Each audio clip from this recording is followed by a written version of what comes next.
සංසාරේ කවදනම් අපි ආයේ මිනිස්සු වෙලා උපදීද? මිනිස්සෙකුට ප්‍රියශීලී විදිහට කතා කරන්න පුළුවන් වෙන්නේ මිනිස්සු වෙලා ඉපදුනොත් විතරයි. අඬ දබර වෙන්න කෑකෝ ගහන්න ඒවට ඕන තරම් ආත්ම තියෙනවා. දැන් බල්ලෙක් තව බල්ලෙක් දැක්කහම මොකද කරන්නේ? අපි වගේ කොහෙද යන්නේ කියලා අහනවද? බුරාගෙන පනිනවා. හපණ්ඩොට්ටු වෙනවා. මට කියන්න සත්ත්ව ලෝකයේ තුල සතෙක් තවත් සතෙකුට බය නැතුව ඉන්නේ මොන සතාද? හැම සතෙක්ම ඉන්නේ තවත් සතෙකුට බයෙන්.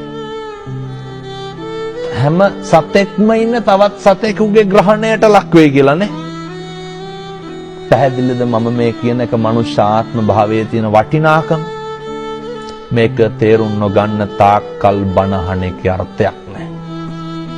කෙනෙකුට දෙන්න පුළුවන් දෙයකට තියෙන්නේ වතුර වීදුරුවක් නම් ඒක බොහොම ගෞරවයෙන් දෙන්න. ඒක බොහොම ඕනෑකමින් දෙන්න. මෙහෙම දේශනා කරන්නට හේතුව තමයි පින්නතුනේ අපිට සංසාරේ කවදානම් ආයේ මිනිස්සෙකුට මම මේ වතුර වීදුරුවක් කීවේ මේක බොහොම සරල දෙයක් රුපියල් 50ක්වත් යන්නේ නැහැ. කවදානම් ආයේ කෙනෙකුට වතුර ටිකක් දෙන්න. සමහරු කියනවා නේද ඔය වතුර ටිකක්වත් දෙන්නේ නැහැ වුන්ට කියලා. කොහොමද මිනිස්සු එහෙම කියන්නේ?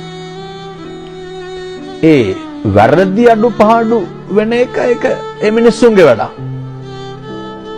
හැබැයි සත්පුරුෂෝ විදිහට හැසිරෙන එක කාගේ වැඩක්ද? ඒක අපේ වැඩක්.